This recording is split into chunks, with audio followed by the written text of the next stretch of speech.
चलिए जो आज हम आपके साथ बात करने जा रहे हैं वो हम समझेंगे classification of the fundamental rights. ध्यान से इस चीज़ को समझना, हम जो बात कर रहे हैं वो हम बात करेंगे classification of the fundamental rights. ठीक है, तो सबसे पहले हम जो समझने वाले अवेलेबिलिटी के बेसिस पर हम समझेंगे, जहाँ पर हम बात करेंगे सिटीजन्स के बारे में और एलियंस के बारे में। ठीक है, तो सबसे पहले अगर आप एलियंस को समझ लो, सबसे पहले अगर आप एलियंस को समझ लो मतलब नॉन सिटीजन्स को समझ लो, क्योंकि लास्ट वाली क्लास में जब मैंने चर्चा करी थी तो वहाँ पर मैंने एक वर्ड यूज़ करा था कि इंडिविजुअल, जहाँ पर मैंने बात करी थी कि इसमें भैया सिटीजन्स प्लस नॉन सिटीजन्स दोनों आते हैं।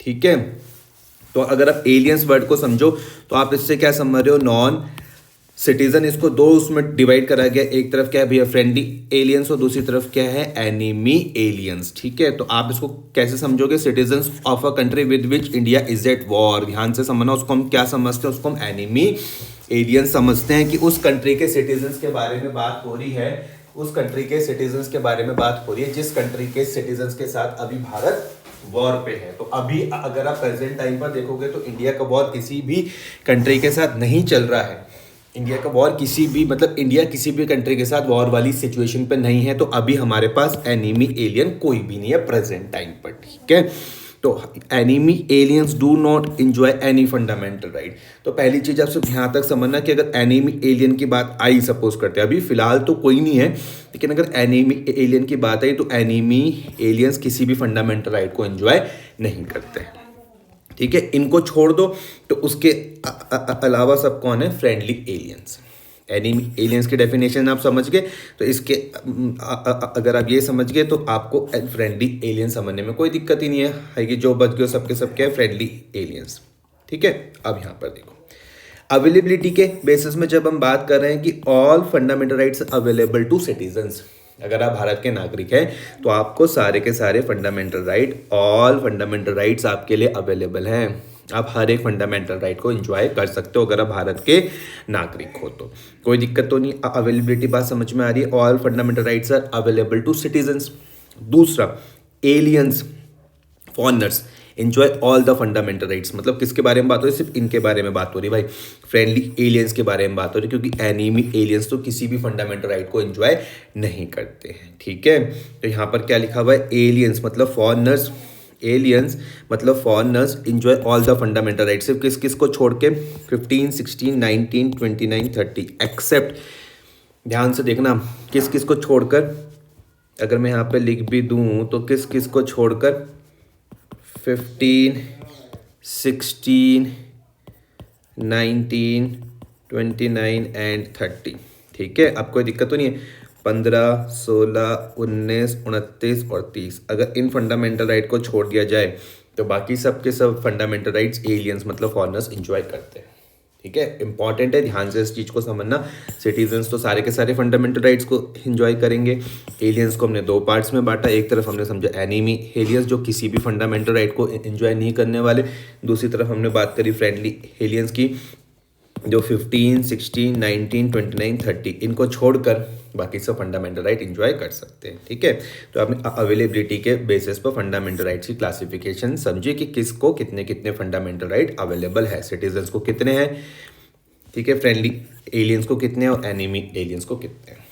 आगे हम बढ़ते हैं, अब हम बढ़ते हैं इन्फोर्सिबिलिटी के बेसिस पर बात करते हैं।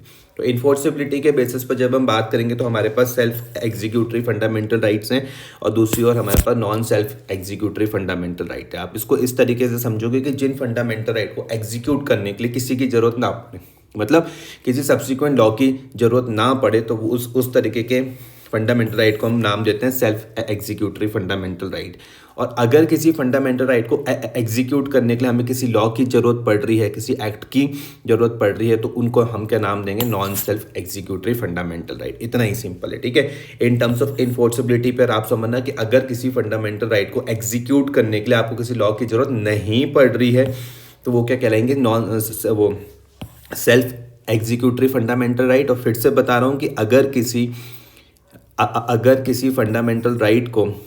किसी फंडामेंटल राइट को इम्प्लीमेंट करने के लिए आपको लॉ की जरूरत पड़ रही तो आप उसको क्या समझोगे, non self executory fundamental rights. ठीक है, नोट्स में ध्यान देते हैं, लिखा हुआ is one which is capable of implementation by itself, ध्यान से समझ लेना, सेल्फ एग्जीक्यूटिव फंडामेंटल राइट में क्या लिखा हुआ है, is one which is capable of implementation by itself, ठीक है। इसको भैया सेल्फ एग्जीक्यूटिव फंडामेंटल राइट में किसी भी लॉ की जरूरत नहीं है, ये इम्प्लीमेंट खुद ही हो जाएंगे।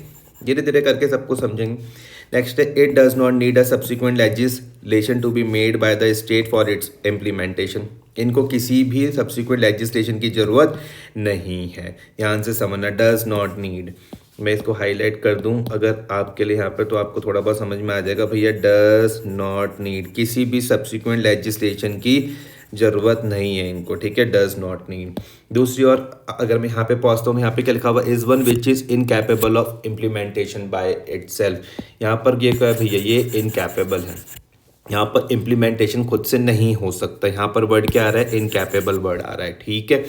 दूसरी ओर हम जब यहाँ पे बात करें, it needs a subsequent legislation to be pass by state for its implementation. यहाँ पर क्या चाहिए भैया, यहाँ पर हमको क्या चाहिए, सब्सिक्वेंट लेजिस्लेशन चाहिए। यहाँ पर क्या चाहिए, सब्सिक्वेंट लेजिस्लेशन चाहिए। मतलब अगर आपको non self executive fundamental right को एग्जीक्यूट करना हो तो ज़रूरत किसकी पड़ेगी, यहाँ पर लॉ की ज़रूरत पड़ने वाली है, एक्ट की ज़रूरत पड़ने वाली है। यहाँ पर किसी भी लॉ या एक्ट की ज़रूरत नहीं पड़ेगी, ठीक है। पहली चीज़ आपको इतना समझ में आ रही है, सेल्फ एग्जीक्यूटिव और non self executive fundamental rights में हम क्या पढ़ रहे हैं, इन टर्म्स ऑफ इन्फोर्सेबिलिटी के बेसिस पर हम बात कर रहे हैं। आगे, it is regarded as a complete fundamental right, जो भैया जिन्हें किसी की भी जरूरत नहीं है उस तरीके के फंडामेंटल राइट को हम क्या बोल रहे हैं, कंप्लीट फंडामेंटल राइट्स। और जिनको भैया लॉ या एक्ट की जरूरत है उसको हम क्या बोल रहे हैं, इनकम्प्लीट फंडामेंटल राइट, ठीक है। तो अब यहाँ पे ध्यान देना बहुत ज़्यादा इंपॉर्टेंट है, बहुत ही ज़्यादा इंपॉर्टेंट है, यहाँ पर आपको ध्यान देना है।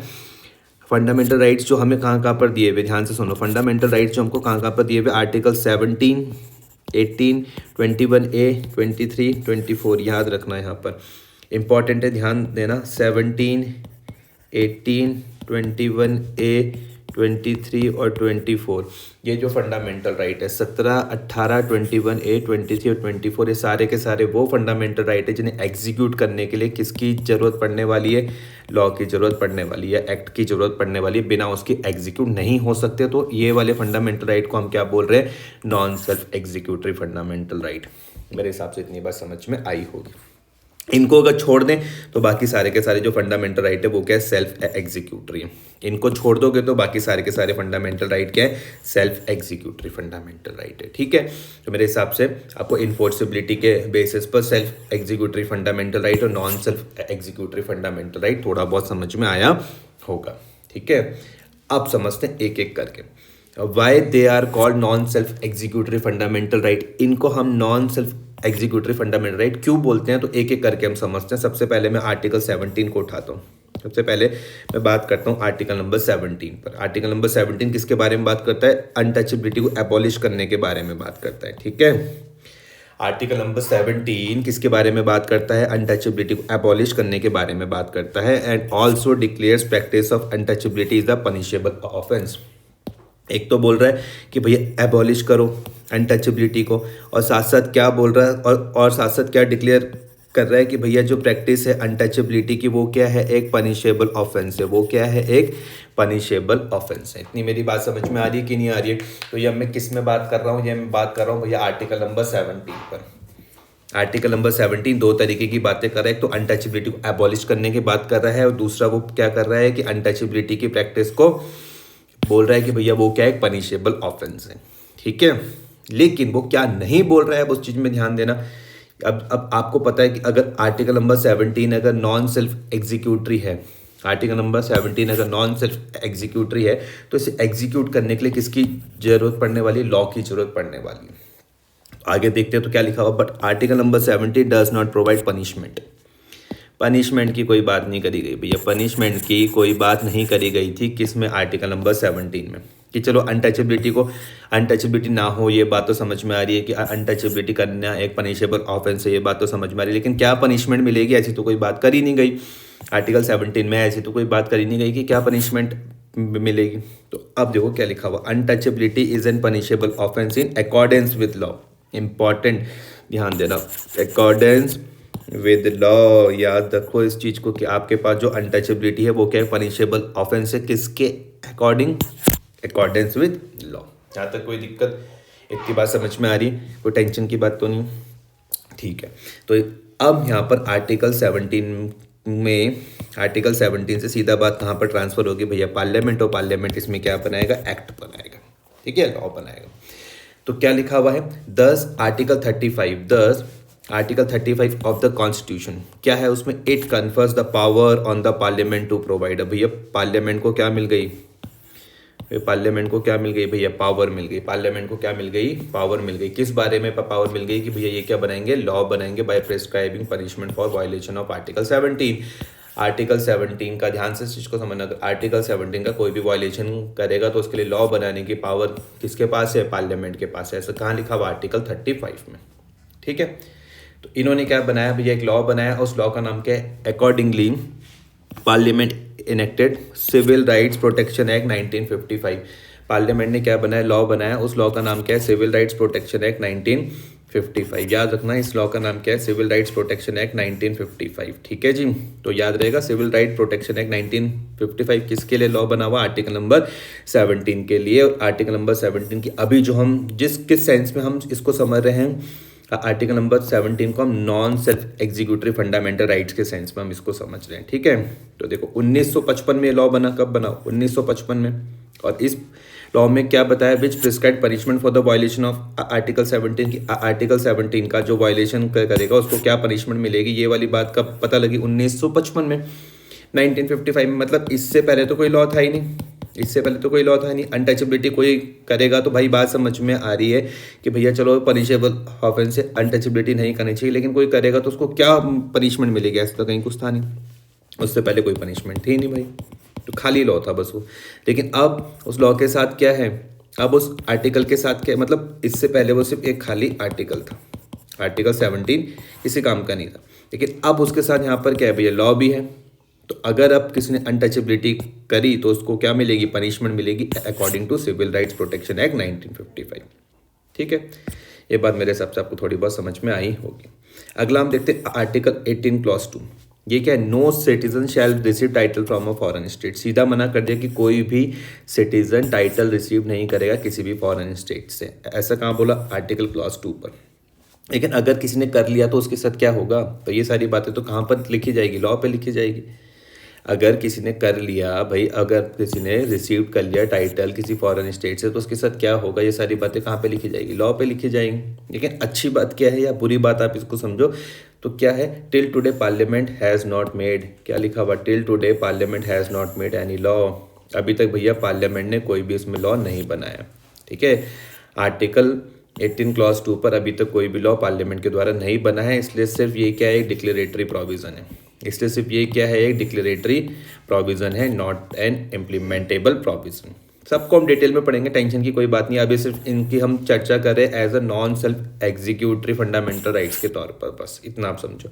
बाकी आर्टिकल 17, 18, 21A, 23, 24 इन सबको हम डिटेल में आने वाली क्लासेस में पढ़ेंगे।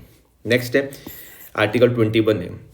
आर्टिकल 21A, तो आर्टिकल 21A भैया पहले नहीं था। जैसे आपने ए देखा तो पता लग रहा है भैया बाद में हुआ ऐड। तो ऐड कब हुआ? 86 कॉन्स्टिट्यूशनल अमेंडमेंट एक्ट 2002 पर। आर्टिकल 21A ऐड कब हुआ? 86 कॉन्स्टिट्यूशनल अमेंडमेंट एक्ट 2002 पर। तो इसमें क्या है? ये यहाँ पे किस चीज़ के बारे में बात कर रहा है? तो ये बात कर रहा है right to primary education to children below the age of 14 years. ध्यान से इस चीज़ को समझना। आर्टिकल 21A पहले था नहीं, कब ऐड हुआ? 86 कॉन्स्टिट्यूशनल अमेंडमेंट एक्ट 2002 पर। किसके बारे में बात करें? बात करें राइट टू प्राइमरी एजुकेशन के बारे में बात करें। किसके लिए? टू चिल्ड्रन जिनकी एज कितनी है? 14 साल से कम है, ठीक है। जिनकी एज कितनी है? 14 साल से कम है, उनको क्या होना चाहिए? प्राइमरी एजुकेशन का राइट होना चाहिए। उन चिल्ड्रन को प्राइमरी एजुकेशन का राइट होना चाहिए जिनकी एज कितनी है? 14 साल से कम है भैया, ठीक है। All children in the age group of 6 to 14 years, ध्यान से समझना। All children in the age group of 6 to 14 years. इस आर्टिकल में क्या बात कही गई है वो आप यहाँ पर देखना। क्या बोला हुआ कि all children in the age group of 6 to 14 years shall be provided with free and compulsory education. किसके बारे में बोल दिया भैया? फ्री एंड कंपलसरी एजुकेशन देने के बारे में बात कही, जिनकी एज कहाँ से कहाँ तक है? 6 से लेकर 14 साल तक है, ठीक है। In in an manner prescribed by law. लो भैया, जैसा कहाँ पर लिखा हुआ, जैसा लॉ पर लिखा हुआ, इसका मतलब अब फिर आपको किसकी जरूरत पड़ने वाली, लॉ की जरूरत पड़ने वाली है, ठीक है। तो सेम इसी तरीके से भैया पार्लियामेंट ने क्या करा, इनेक्ट करा राइट टू एजुकेशन एक्ट 2009। इतनी बात समझ में आ रही है।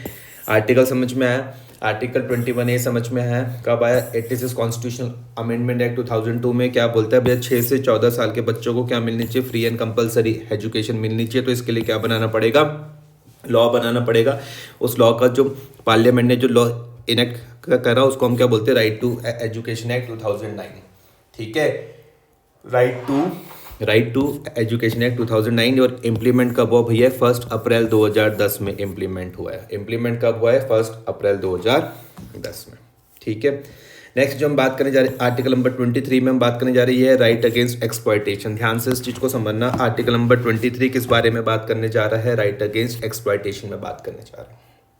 इसमें क्या लिखा हुआ है, it prohibits traffic in human being such as forcing people into slavery. ये किसके बारे में बात कर रहा है, ये भैया प्रोहिबिट्स कर रहा है। प्रोहिबिट्स क्या कर रहा है कि भैया आप ह्यूमन बींग्स का ट्रैफिक नहीं कर सकते। ट्रैफिकिंग ऑफ ह्यूमन बींग्स को क्या कर रहा है, प्रोहिबिट कर रहा है। जैसे कि आप पीपल्स को आप फोर्स नहीं कर सकते, किस में भैया, स्लेवरी के लिए आप फोर्स नहीं कर सकते। आप उनको इमोरल एक्टिविटीज़ जैसे कि आप प्रोस्टिट्यूशन के लिए फोर्स नहीं कर सकते हैं। इसके बारे में मना कर रहा है आर्टिकल नंबर 23। क्या, राइट अगेंस्ट एक्सप्लॉयटेशन। हम किसी का एक्सप्लॉयटेशन नहीं कर सकते, हम किसी से बेगार नहीं करवा सकते। बेगार का मतलब क्या है, फोर्स्ड लेबर हम नहीं कर सकते और इस तरीके की हम कोई सिमिलर एक्टिविटीज़ नहीं कर सकते, ठीक है। इसके लिए आर्टिकल 23 क्या कर रहा है, मना कर रहा है। लेकिन यहाँ पे कोई पनिशमेंट की बात तो नहीं करी गई कि अगर कोई इस तरीके की एक्टिविटीज़ करेगा तो उनके साथ क्या होगा। तो उसके लिए किसकी जरूरत पड़ी, फिर लॉ की जरूरत पड़ी। और लॉ किसके द्वारा बनाया जाता है भैया, अभी आपने यहाँ पे समझ लिया था।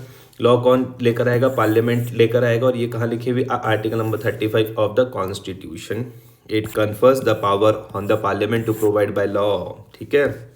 इस चीज़ को ध्यान में रखना, भूलना कुछ मत भाई। तो यहाँ पे 2 लॉ हैं। एक कौन सा, इमोरल ट्रैफिक प्रोहिबिशन एक्ट 1956, याद रखना, इमोरल ट्रैफिक प्रोहिबिशन एक्ट 1956। ये क्या बोल रहा है, विच प्रेस्क्राइब पनिशमेंट। क्या बता रहा है भैया, ये बता रहा है भैया पनिशमेंट किस लिए, punishment for indulging in traffic in human beings, ठीक है। Immoral traffic prohibition act 1956 which provide punishment. क्या, पनिशमेंट के बारे में बात हो रही है अगर भैया कोई भी ह्यूमन बींग की ट्रैफिक में इंडल्ज हुआ तो।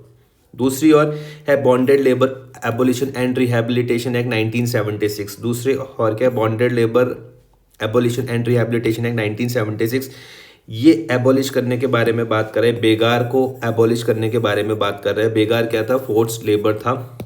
और क्या बोल रहे हैं, एंड ऑल्सो रिहैबिलिटेट, और उनके साथ साथ रिहैबिलिटेशन के बारे में भी बात की जा रही है, ठीक है। Rehabilitate the bonded labour who are release from bonded, ठीक है। तो यहाँ पर आर्टिकल नंबर 23 में राइट अगेंस्ट एक्सप्लॉयटेशन में 2 लॉ को याद रखना, इमोरल ट्रैफिक प्रोहिबिशन एक्ट 1956 और दूसरा क्या, bonded labour abolition and rehabilitation act 1976, ठीक है। ये सारे के सारे क्या थे आपके पास, non self executory fundamental rights थे। आगे हम बढ़ते हैं। तो एक और है यहाँ पर आर्टिकल नंबर 24। ये किस बारे में बात कर रहे हैं, बोल रहा है prohibits the employment of children below the age of 14 in hazardous industries. ये भी भैया प्रोहिबिट्स करने के बारे में बात कर रहा है।